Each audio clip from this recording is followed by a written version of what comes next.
Warahmatullahi wabarakatuh. Waalaikumsalam.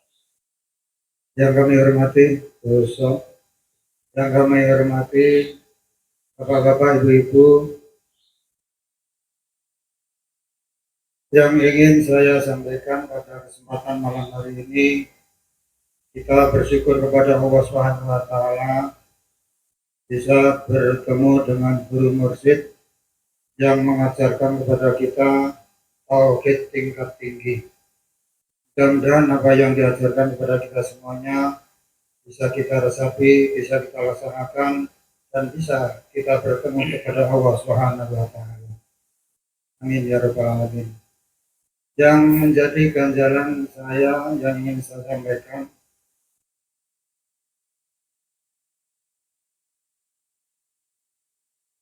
man arafa rabbahu arafa nafsahu. Barang siapa ingin bertemu kepada Allah, maka ketahuilah dirimu sendiri. Kalimat tersebut apa yang dimaksud? Harus kita mengetahui diri kita sendiri, Gus, agar kita bisa bertemu kepada Allah SWT. Kalau dokter itu kan belajar tentang kesehatan, sudah banyak mengetahui seluk-beluk yang ada di dalam diri kita. Seandainya para dokter itu lebih memperdalam ilmu tauhid, saya rasa lebih gampang untuk bisa ketemu kepada Allah SWT. Namun sayang, para dokter barangkali mungkin ada, mungkin tapi nggak tahu saya, yang mudah-mudahan ada. Bagaimana caranya untuk lebih kita bisa mengetahui diri kita sendiri agar kita bisa ketemu Allah Subhanahu wa Ta'ala.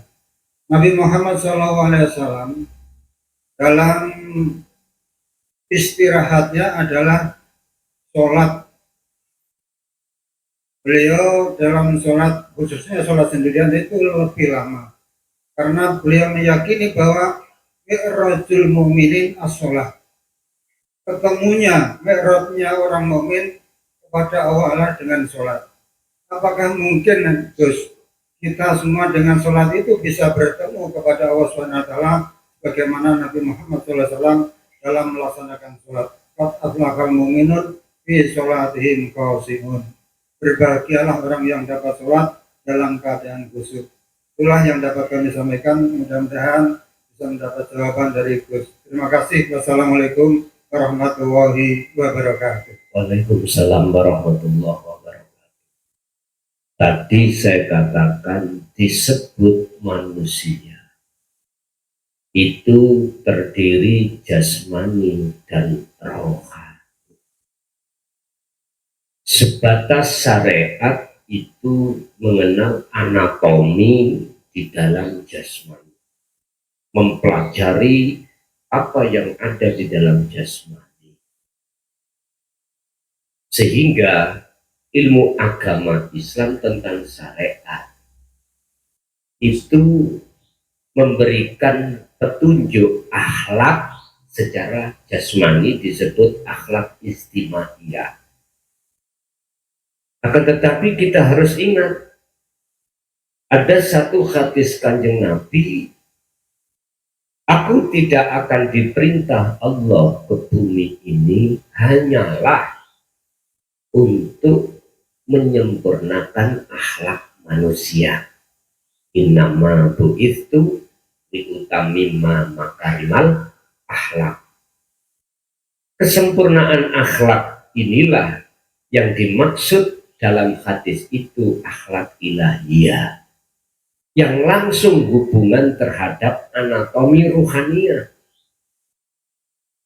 Nah, tentang urusan ihsan atau maqam ma'rifat pada Allah ada di anatomi ruhaniyah. Anatomi ruhaniyah ini hanya dibahas di dalam kaidah ilahiyah, berarti ilmu hakikat.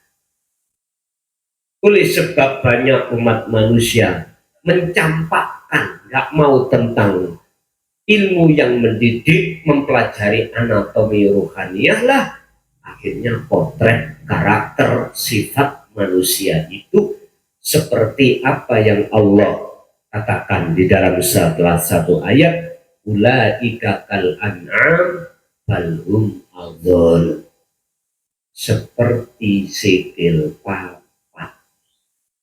Makanya pejabat, siapapun pejabat, mulai tingkat RT, RW, kadus, kepala desa, camat, bupati, wali kota, gubernur, menteri, bahkan presiden, tampak notok, jikalau hatinya tidak ada dan tidak mengerti tentang anatomi rohaniah dan mempelajari dan mengamalkan, jangan harap korupsi itu hilang.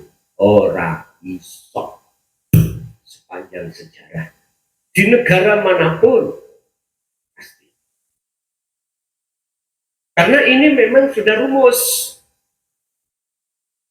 Dalam sebuah rumus, siapa yang hatinya dikuasai pohon basaria, sampai kapanpun dia tidak akan pernah mau hatinya tinggalkan kesenangan dunia. Tapi siapapun yang hatinya itu sudah tidak terkuasai pohon basaria alias sudah tumbang, terus yang subur itu adalah pohon basiroh, maka disinilah gak usah ada polisi, gak usah ada KPK, gak usah ada inspektorat. Jarno ora mungkin dia berani untuk ngeloni sing duduk barangi wong. Wong seneng gak oleh apa maneh ngelon. Wong seneng itu belum tentu ngeloni loh Pak. Gitu. Berangkatnya asale itu seneng. Diteruskan mendekat. Terus ketemu akhirnya dikelon. Nek wis dikeloni di HI. Kalau sudah di HI nggak mungkin untuk bisa keluar.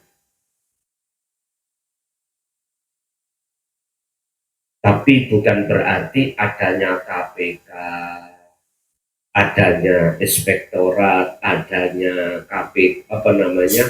kepolisian itu hanya semata-mata menekan.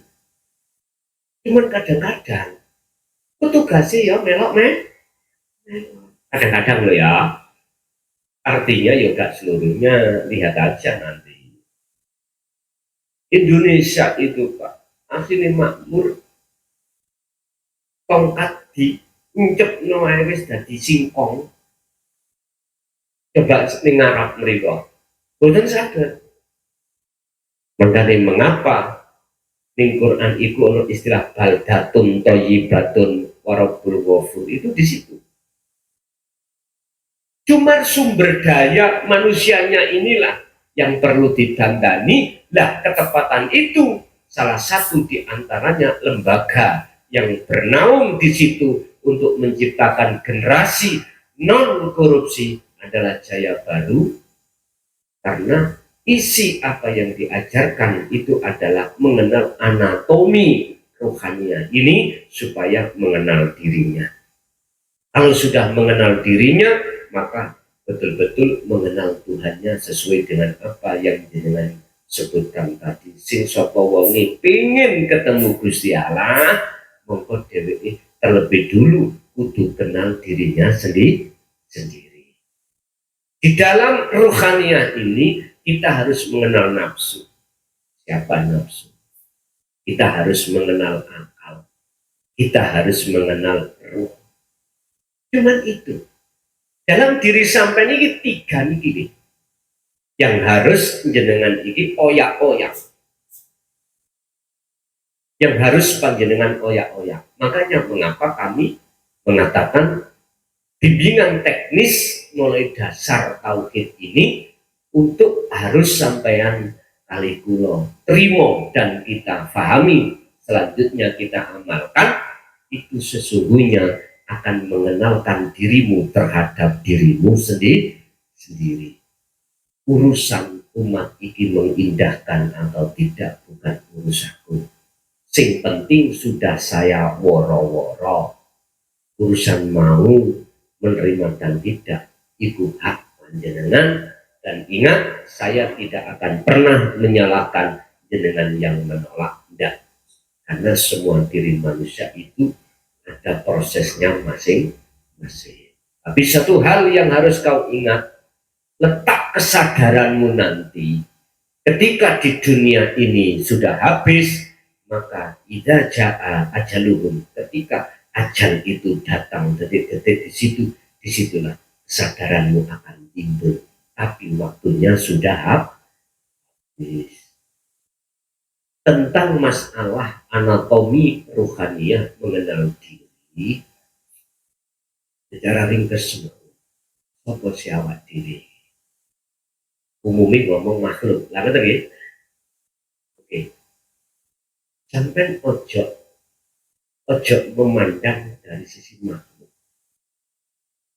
Sampai harus memandang hidup di dalam diri jenengan. Sampai memandang makhluk, nanti sih menamakan roh. Nah, roh itu nanti umumnya akan kelebu makhluk.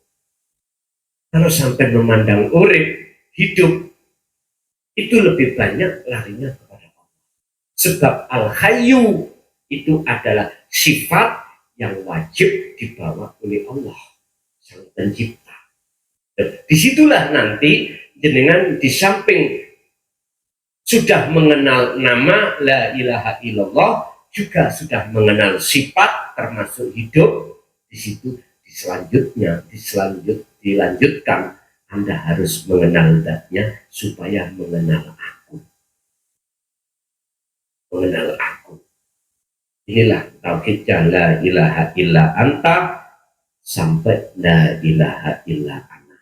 Itu ada, mungkin dibahas besok di pasal 6, cara hati terlepas dari kebutaan. Itu ada pengajaran tauhid la ilaha illallah, la ilaha illa huwa, la ilaha illa anta, dan la ilaha illa ana. Lengkaplah sudah syariat thariqat hakikat makrifat. Kalau sudah mengenal siapa sebenarnya di balik kita semua ini, itu adalah aku Allah, maka secara otomatis sholat yang dicontohkan Kanjeng Nabi itu, sallu kama ra'aitumuni usolli, pasti akan sebagai jalan as-sholatu mi'rajul mu'minin, bisa sebagai kendaraan Anda, jalan Anda untuk bertemu Allah. Mi'raj itu adalah maknanya naik, gitu. As-salat utawi salat iku mi'rajul mukminin, kendaraan jalan Anda orang mukmin untuk bisa bertemu Allah. Makanya ini dijelaskan dalam surat Al-Isra ayat 1 tentang masalah mi'rote Kanjeng Nabi terhadap Allah di Sidratul Muntaha, bahasa kita di maqam musyahadah. Itu mengapa di situ memakai asra bi abdi. Artinya Anda akan bisa sampai ke Sidratul Muntaha mustawa atau di maqam musyahadah kalau Anda sudah melepas keakuan Anda yang bisa berjalan.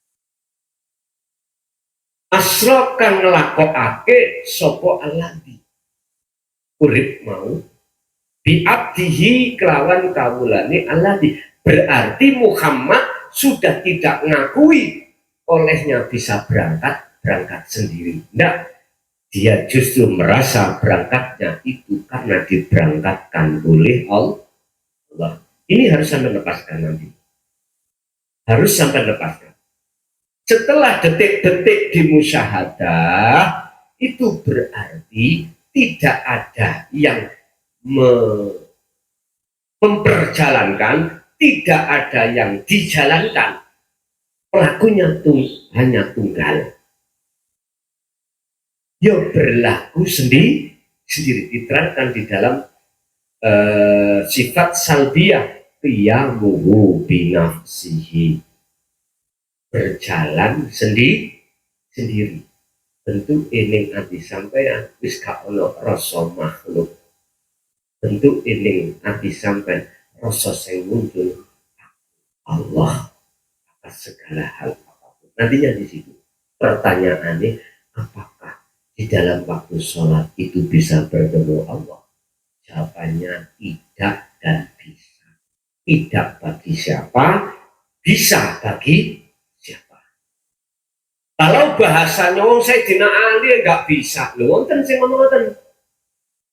Sebab cerita ketika Rasulullah memberikan sayembara pengumuman terhadap para sahabat, siapa yang bisa sholat khusyuk tak kasih serba hijau, sekalipun Sayyidina Ali tetap tidak bisa. Terus jangan disimpulkan, oh Sayyidina Ali gak iso, apa mana awak dewi lu turunannya 21, orang ini turunan wali misore Sayyidina Ali ojo ngono. Sebab nek ngono padha awakmu iku menek atau memperkecil imani seseorang, dan hadis itu maksudnya tidak seperti itu. Contoh, maksud itu contoh terhadap siapapun, nggak pandang duwe gelar nasab sing paling dhuwur nasab Kanjeng Nabi wis ya. Siapapun Anda kalau punya nasab garis keturunan teko Kanjeng Nabi, ojo temlelet. Kuwi nek mlebu nang Jawa Baru gak kanggo mriku. Gak kanggo. Lho nggih, Pak. Apa maneh sing ngaku-ngaku? Ora kanggo. Kemarin ada, gitu. Ora usah tak ceritakno inisiali. Peduk-peduk no. Keturunan. Kalau ning kene ku kabeh padha. Ora kanggo. Baku ya anake kiai, baku ya anake wali.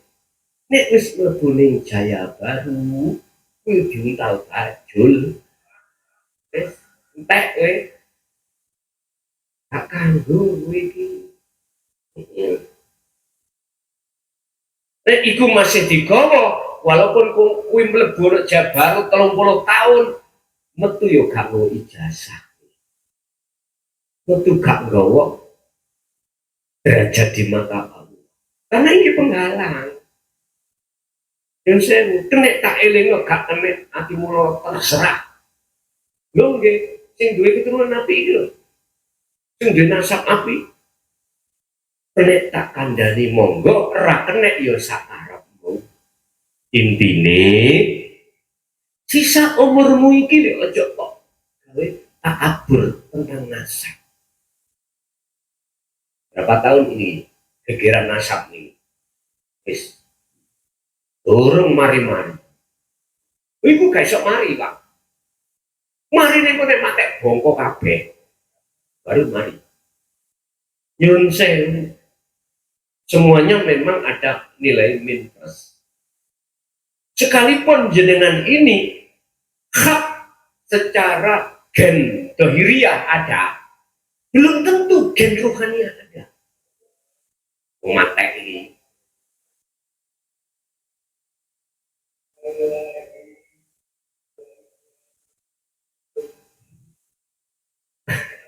Untuk matek, ya, kena kandani monggo, ra kena ya ora apa-apa. Wong semuanya bakal lemah. Yang punya gen dari Rasulullah jasmani, ya kudu dipikir gen itu kudu ya sarohani. Kebanyakan boten. Nek gen ada, gen jasmani oke. Tapi gen rohani iki le harus kita pikirkan, dan itu belum tentu. Dalane cuma siji. Sampai kudu ngeblat ngikuti apa ajaran Rasulullah. Fattabi'uni yuhibbukumullah. Ikuti aku. Mana yang Rasulullah teladankan di dalam Al-Quran yang paling tajam adalah liman kana yarjullah, mendekat bertemu Allah. Saiki Ati sampai ono kepinginan kok ingin ketemu Allah, berarti Anda geni Rasul, gen rohani.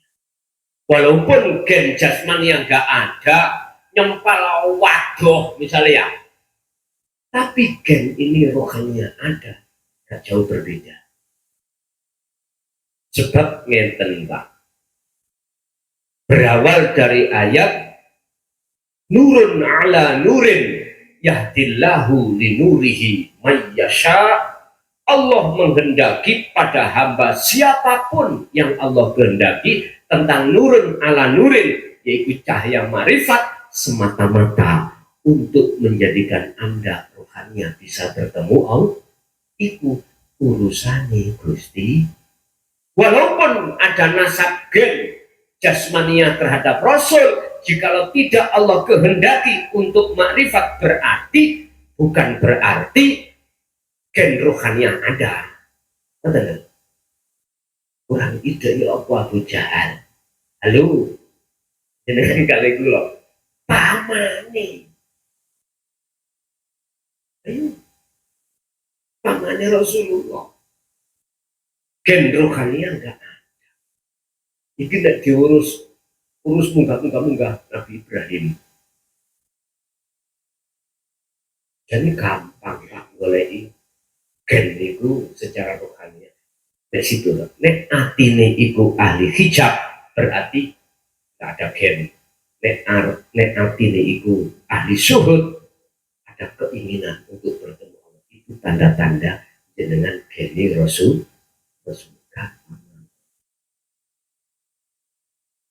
Lo sing lagi rame di medsos tentang nasab atau duriah, sekalipun jenengan itu duriah secara fisik jasmani, kalau rohaniah jenengan belum makrifat pada Allah, berarti belum gen rohaniah datang Rasul. Padahal Allah sudah katakan di dalam surah Ali Imran 31 tentang masalah gen ini. Kul in kuntum tuhibbunallaha fattabi'uni yuhibbukumullah. Yuhib, habib, jamak dari habaib, artinya kekasih Allah. Ojo gampang sampai nyeluk wong ku habib, karena artinya kekasih Allah. Sekalipun itu duriah betul-betul secara gen fisik dari Rasul, kalau rohaniahnya itu tidak ngiblat sama dengan sifat kanjeng Nabi, maka bukan termasuk habib, bukan termasuk kekasih Allah. Sekalipun jenengan iki di mata masyarakat golongan orang welek, welek pol pandangan menungso, tapi rohaniahmu itu sifat karakter kaya Rasulullah. Ya inilah yang disebut ayat itu yuhibbukumullah, sebagai kekasih Allah, yaitu geni Rasulullah. Jadi sholat bisa mencapai kekhusyuan. Dalil surat surat Al-Mu'minun ayat 1 dan 2 tadi yang jenengan sampaikan. Qad aflahal mu'minun alladzina hum fi sholatihim khoshi'un. Itu keterangan, ayat itu keterangan orang-orang mukmin. Jikalau sholatnya betul-betul dalam keadaan khusyuk, maka berbahagialah. Adanya keterangan seperti ini menunjukkan ada nominasi harapan kita sebagai orang mukmin itu menjadi ihsan. Ihsan itu makrifat, dengan catatan yaitu mau tak gelar babakan cara untuk mengetahui anatomi rohaniah, mengenal diri sendiri, bukan mengenal diri jasmani, tapi mengenal diri rohani. Lanjut.